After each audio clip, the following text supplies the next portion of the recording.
बोलो सतनाम पुरत की जय। परम पिता गुरु घासीदास बाबा की जय। बुद्धहीन तन जान के करहु कृपा गुरुदेव। बल विद्या बुद्धि देहु हरहु सकल कले। जय सतनाम ज्ञान गुण सागर। सतनाम तीनों लोक उजागर। सत ज्ञान सत बल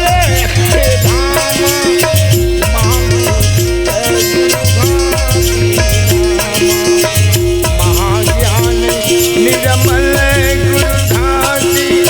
सब शील निधान संत सुवेशा।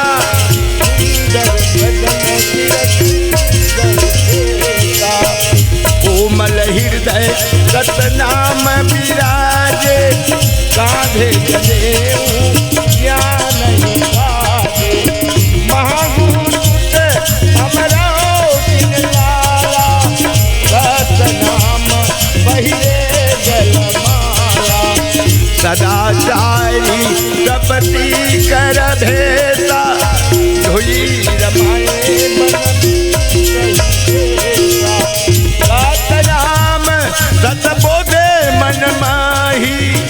ज्ञान ध्यान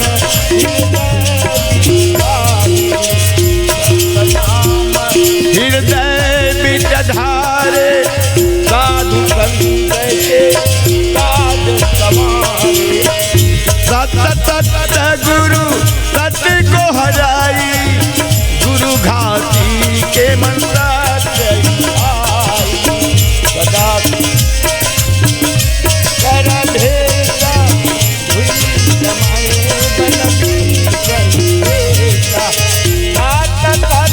कही मुख उचारे। और आधारा तरी धूरी। सतनाम सतपद सब दिन जान आपन कर। तनिकादिक नारदार धावे। हृदय बिच पावे। त्रिदेवा भेद जाके न जाने।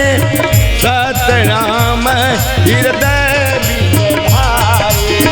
देख प्रताप जग करे बड़ाई। जय जय जय गुरु घासी। रोगी कोढ़ी को सुख देवे। अमृत पिलाई गंगा कर देवे। अब उपकार महन गोसाई। दृष्ट वैद्या जो आए शरण तुम्हारे। ज्ञान मृत ताहि मुखदारे। एक अचरज बड़ भारी किन्ना। पूरा जीवन इन दुखियन कर तुम रखवारे। सतनाम सतनाम धारे। जंगल मंगल भय भाई। सतनाम हृदय सतनाम उबही जग जागे।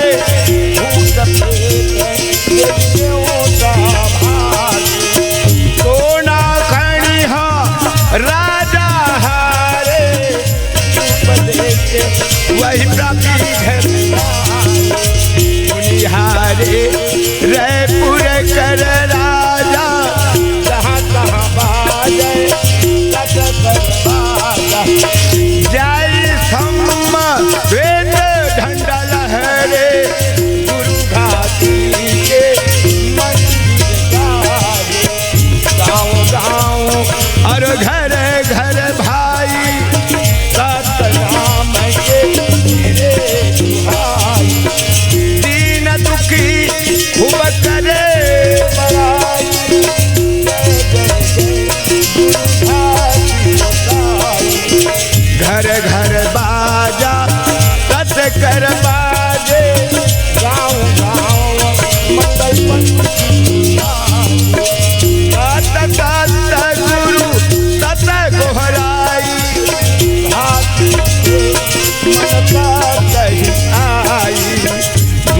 देव के लगन न लेवे दूजा मंत्र राहु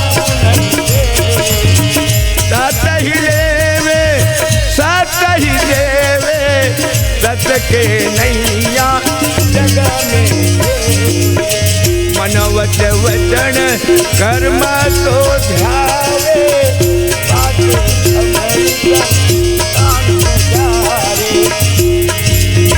चारों युग में नाम तुम्हारा है प्रसिद्ध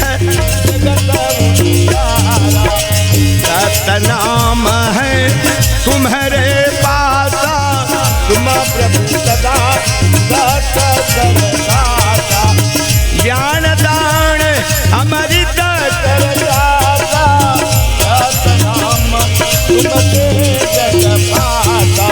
सतनाम हृदय विचमाई जन्म जन्म के सकल मनोरथ पूर्ण हो जाई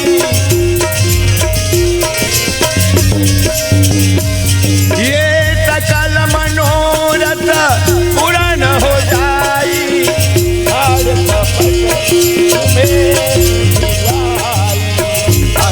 समय सतलोक सिधाए सतनाम के भक्त कहाए और देवन के नाम न लेवे सतनाम हृदय बिचते संकट मिटे हटे सब पीरा जो जन गावई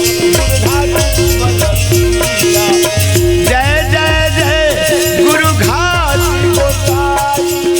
कृपा करहु प्रभु हो सतनाम सतनाम ही गावे जय जय मिल नर नारी जो सतनाम चालीसा जो गावे छूटे दुख महासुख पावे बार जो पाठ जो करी है अर्थ विचार हृदय में धरी है बार जो पाठ जो करी है अर्थ विचार हृदय में धरी है बार जो पाठ जो करी है अर्थ विचार हृदय में धरी है बार जो पाठ जो करी है अर्थ विचार हृदय में धरी है गुरु घाती संकट हरण गुरु घाती संकट हरण मंगल तुक के धाम सतनाम हृदय बते होए मनोरथ काम सतनाम हृदय बते होए मनोरथ काम बोलो सतनाम बाबा की जय परम पिता गुरु घासीदास बाबा की जय हो चल।